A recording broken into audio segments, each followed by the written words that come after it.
Oke teman-teman, berjumpa lagi di channel YouTube saya Ngulik Teknologi. Nah tentunya untuk teman-teman yang hari ini sedang berjuang untuk lolos tes substansi LPDP. Nah ini ada beberapa tips yang mungkin bisa menjadi rujukan buat teman-teman, di mana tips ini dijelaskan oleh seorang awardee tentunya yang lulus pada tahun 2021. Dan mudah-mudahan teman-teman di tahun ini lolos menjadi awardee. Oke, disimak baik-baik ya. Terima kasih. Hai teman-teman, perkenalkan, tadi kan udah perkenalan juga ya. Cuman ya inilah, namaku Fuziang Reni, panggilannya Puja. Menjadi awardee itu pada tahun 2021 dan mulai kuliah di Monash University, Master of Education in Digital Learning itu di tahun 2023 dan sekarang sedang nunggu wisuda. Oke.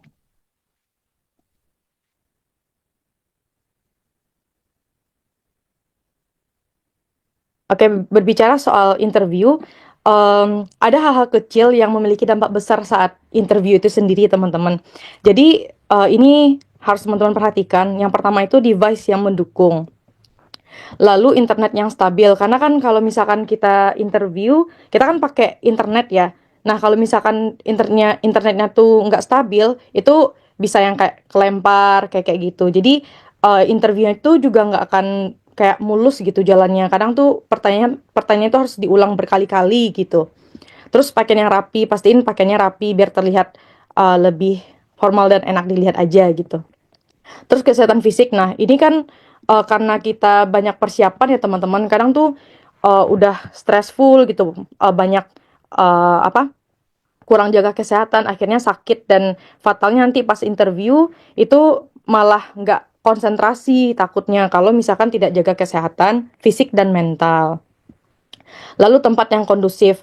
Nah, saat interview itu dari pengalamanku, dulu interviewnya minta aku tuh muter layar 360 derajat. Nah, jadi teman-teman pastiin tempat teman-teman interview nanti itu kondusif dan tidak ada orang di sekitar teman-teman.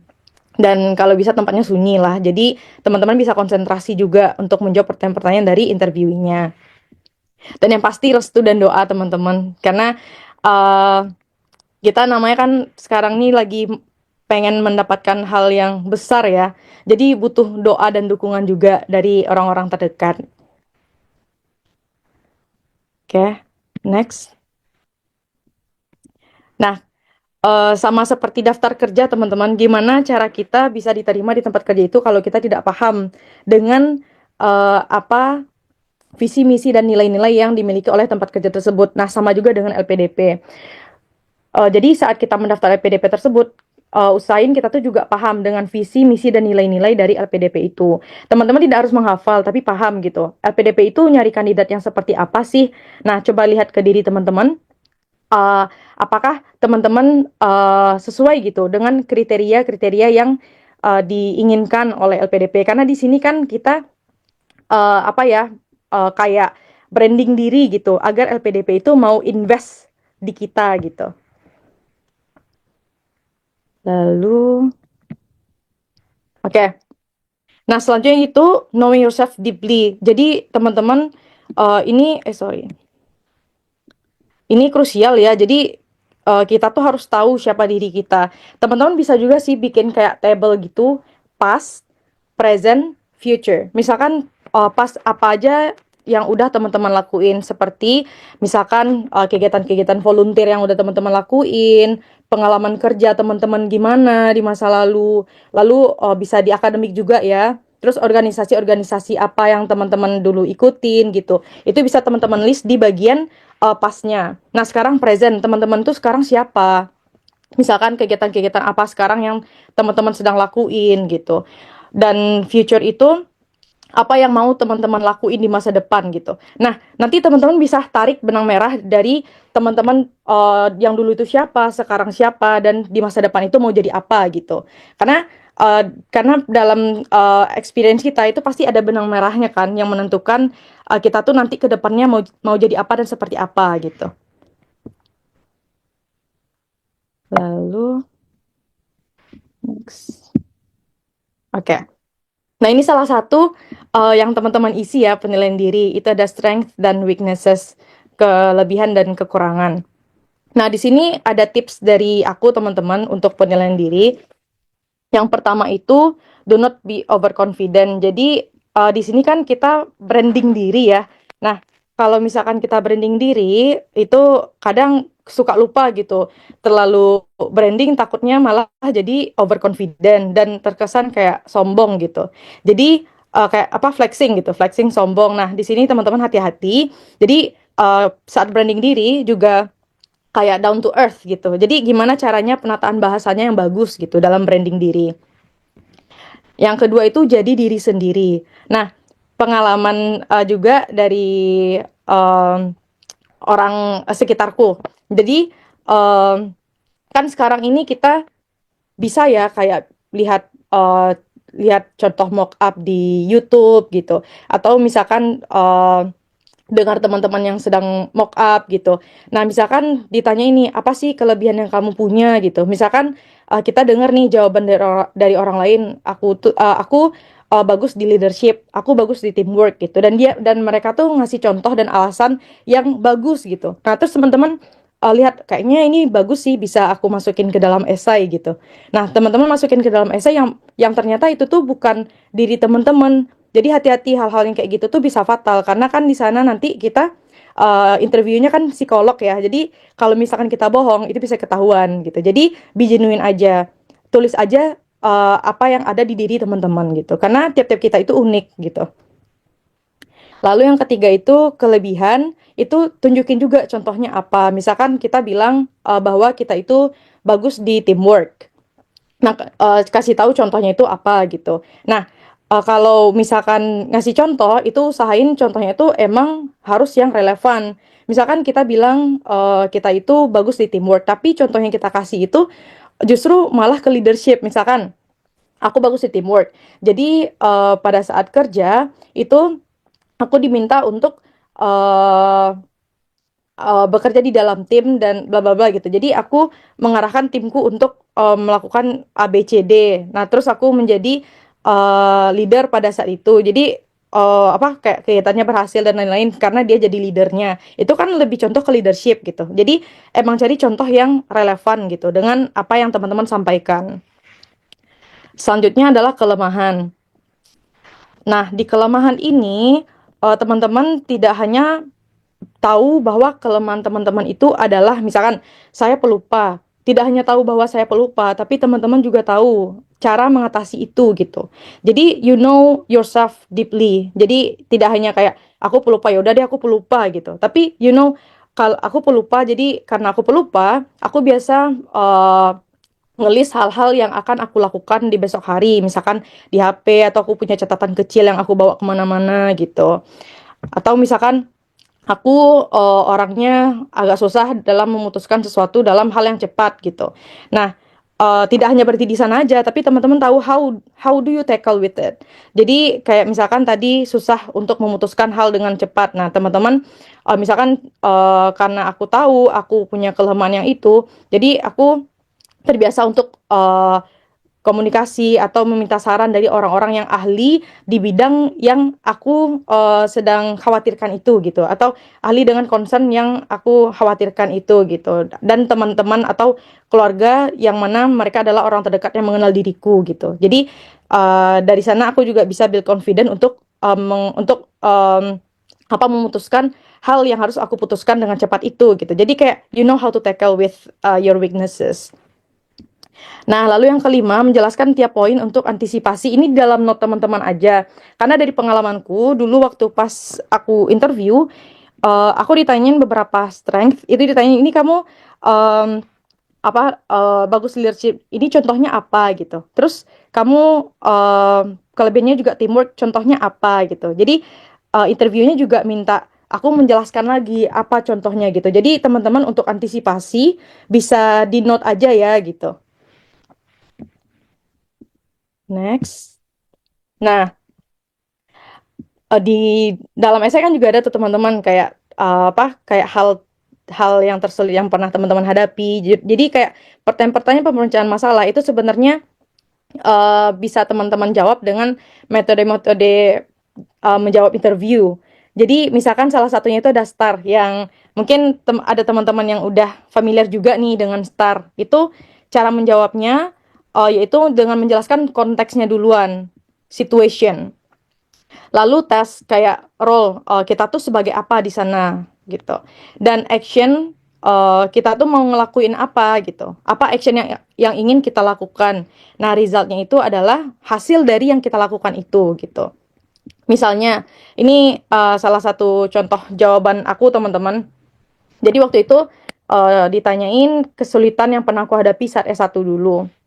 Nah, aku menjawabnya dengan metode STAR ini. Yaitu aku menjelaskan dulu situationnya. Jadi saat saya berada di semester akhir perkuliahan dulu, saya diberikan beberapa tanggung jawab besar dalam waktu yang bersamaan. Jadi ada beberapa hal yang harus aku selesaikan pada saat yang bersamaan gitu. Saat itu saya sedang menulis skripsi, yang mana saya juga terlibat penelitian dengan salah satu dosen saya, sehingga saya diminta untuk harus menyelesaikan kuliah itu pada waktu yang tertentu gitu. Jadi ada batas waktu karena ikut penelitian dosen. Selain itu, saya juga menjabat sebagai koordinator di organisasi BEM waktu itu. Dan saat itu akan mengadakan seminar internasional. Nah, sebagai koordinator, saya perlu memastikan acara tersebut akan berjalan lancar. Ditambah lagi saya sedang PLK, menjadi guru PL yang mana saya cenderung menghabiskan lebih banyak waktu di sekolah. Nah, pada situ sebenarnya ada kayak kegalauan gitu, ada hal sulit yang sedang aku hadapi gitu.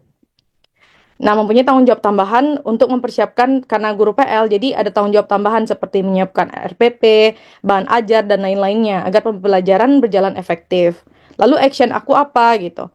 Nah, mendapatkan beberapa amanah yang besar dalam waktu bersamaan membuat saya kesulitan dalam manajemen waktu karena saya tahu bahwa kapasitas saya seorang diri itu tidak akan mampu untuk menyelesaikan semuanya dalam waktu bersamaan. Saat itu saya melakukan evaluasi, mencari tahu apa yang harus saya prioritaskan. Skripsi dan PLK menjadi main concern pada saat itu. Dan untuk seminar internasional, saya bersama teman-teman di divisi membentuk kepanitiaan dan menyepakati siapa yang menjadi penanggung jawab untuk event besar ini. Sehingga nantinya saya bisa berkomunikasi dengan PJ-PJ untuk mengetahui persiapan acara sembari membantu mereka dengan ide-ide dan lain-lain. Nah, resultnya alhamdulillah semuanya berjalan dengan lancar, seminarnya berjalan dengan baik, dan PLK saya juga berjalan dengan baik dan meninggalkan kesan yang baik, uh, meninggalkan kesan yang baik dan menjaga nama kampus juga. Dan target perkuliahan saya juga selesai dengan tepat waktu pada saat itu, dan penelitian dosen juga alhamdulillah lancar gitu. Jadi dengan adanya kerjasama dan komunikasi yang baik gitu. Oke. Nah, lalu kenapa jurusan X di kampus Y gitu? Nah, sebenarnya di sini tuh banyak ya alasan yang bisa teman-teman berikan. Tapi teman-teman misalkan masih ada waktu, bisa riset lagi gitu. Ada nggak alasan yang lebih strong lagi gitu? Kalau bisa alasannya seputar akademik gitu. Oke, ini salah satu beberapa tips juga dari aku. Kalau misalkan ditanyain kenapa jurusan X di kampus Y. Yang pertama itu teman-teman bisa bahas dari urgensinya. Apa sih urgensi, kenapa teman-teman harus mengambil jurusan tersebut di kampus tersebut gitu. Apa hal-hal yang berkaitan dengan isu-isu yang ada di Indonesia pada saat ini, sehingga teman-teman tuh harus ngambil jurusan ini gitu untuk mengatasi isu tersebut gitu. Lalu yang kedua, research hal-hal akademis, misalkan kayak mata kuliah pendukung kontribusi teman-teman nanti. Terus dosennya mungkin ada dosen yang ahli atau expert di bidang yang mau teman-teman perdalam gitu ilmunya. Lalu mungkin ada penelitian yang teman-teman ingin kolaborasi atau mungkin ikut penelitian dengan dosen tersebut gitu. Lalu misalkan program-program yang ditawarkan oleh kampus tersebut, karena kan beberapa kampus ada tuh yang menawarkan magang gitu, itu kan opportunity yang bagus banget ya buat teman-teman. Terus misalnya program kayak kolaboratif research gitu, jadi teman-teman bisa research lagi ya tentang jurusan dan kampusnya. Nah, lalu pastiin jurusan dan kampus yang teman-teman ambil itu mensupport kontribusi teman-teman nantinya. Dan juga align dengan modal diri. Misalkan teman-teman modal dirinya misalnya pengajar gitu, teman-teman udah menjadi guru dan teman-teman ingin mengambil di pendidikan gitu. Nah, itu kan align dengan modal diri yang teman-teman punya gitu. Oke. Nah, untuk kontribusi sendiri itu teman-teman bisa bisa mungkin untuk teman-teman bisa bikin drafting ya kayak kontribusi yang teman-teman mau mau lakukan itu apa dan kenapa mau melakukan itu dan bagaimana cara teman-teman bisa mengachieve itu. Oke, jadi tidak hanya misalkan kontribusi saya ingin em, menjadi dosen gitu. Nah, menjadi dosennya itu kenapa gitu? Apakah hanya ingin menjadi dosen gitu atau mungkin ada urgensi di sana gitu.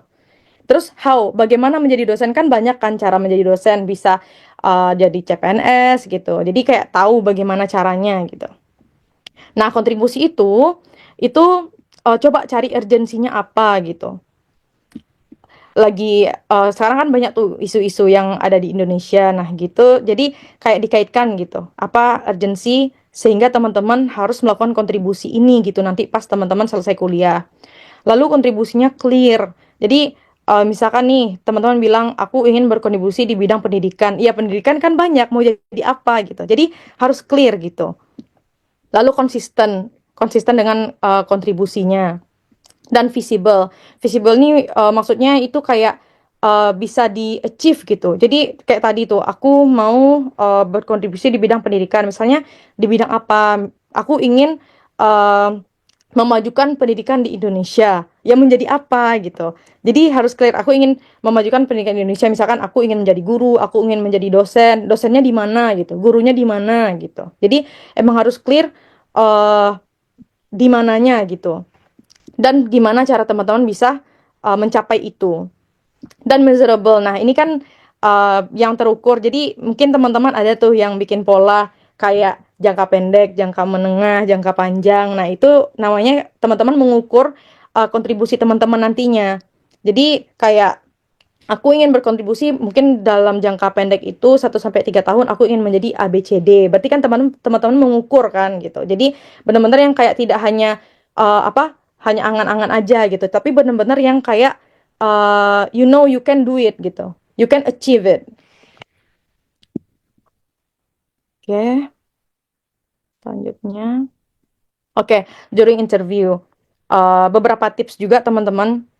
Yang pertama itu tenang. Nah, pengalaman aku juga dulu pas interview.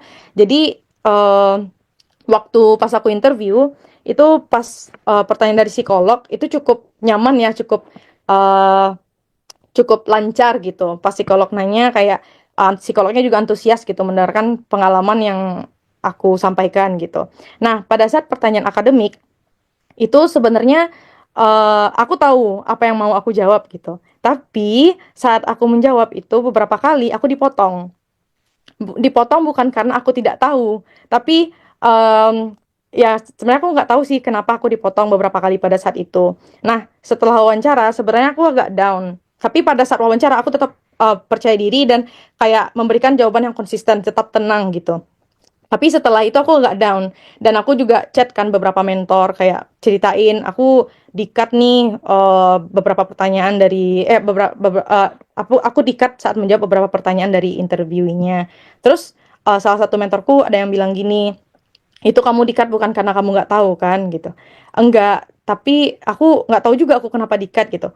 Nah, kata mentorku, itu bisa jadi dia mencoba menguji mental kamu karena kamu mau keluar negeri kan gitu. Jadi bukan berarti dia nggak dapat jawabannya, tapi mungkin saja dia itu cuman menguji mental kamu gitu. Nah, makanya teman-teman pada saat itu tuh coba tenang gitu. Karena kalau misalkan kita ditekan, itu bisa jadi kita ngeblank gitu. Jadi kayak udah jawabannya kemana-mana. Tapi kalau kita tenang, kita bisa konsisten dengan apa yang mau kita jawab. Nah, lalu make eye contact. Nah, pada saat wawancara pastiin itu teman-teman lihat ke layarnya gitu. Jadi kayak seolah-olah kita tuh bikin eye contact dengan interviewingnya. Be consistent with your answer. Nah, kadang interviewnya itu mencoba mengambil alih dari pertanyaan-pertanyaan atau percakapan yang sedang kita lakukan gitu. Jadi misalkannya nih kita di awal udah bilang bahwa kita akan menempuh jalur coursework gitu, bukan riset misalkan. Nah, lalu ada iming-iming bahwa di kampus kita itu, di jurusan kita itu, dosen-dosennya itu bagus gitu risetnya. Terus dia bilang, berarti kamu nggak mau dong mengambil kesempatan itu. Nah, kita mulai terlena nih, mulai yang kayak, iya kayaknya aku mau sih gitu, kayak mengambil kesempatan untuk mengambil riset gitu. Nah, jadi kayak ada ketidaksinambungan gitu dari apa yang sebelumnya kita sampaikan gitu. Jadi, be consistent with your answer gitu. Lalu clear communication. Nah, kadang tuh misalkan kita udah gugup, kita bisa yang kayak terlalu cepat ngomong, terus nggak jelas ngomong, tuh pastiin kayak pace dan flow saat kita ngomong itu bagus gitu. Jadi teman-teman kuncinya adalah tenang dan kayak percaya diri aja gitu. Smile and be polite. Oke, pokoknya jangan terlalu nervous gitu. Kayak santai aja. Lalu, nah setelah interview, yang bisa kita lakukan itu yang pertama adalah berdoa, dan lalu lakuin hal-hal yang bagus, bisa beramal dan lain-lain, dan do not overthink, karena teman-teman sudah melakukan usaha terbaiknya. Jadi, silahkan serahin aja sama yang di atas, apa hasilnya, dan perbanyak doa aja kalau misalnya udah interview. Oke. Oke, ini quote yang apa ya sangat aku suka ya teman-teman. Hidup yang tidak dipertaruhkan tidak akan dimenangkan. Jadi mungkin sekarang ini teman-teman saat mendaftar beasiswa mungkin ada hal-hal atau banyak hal yang sedang teman-teman pertaruhkan. Tapi tenang aja teman-teman, hal yang teman-teman pertaruhkan sekarang ini itu nanti kedepannya akan sangat-sangat bermanfaat. Teman-teman akan merasakan itu gitu.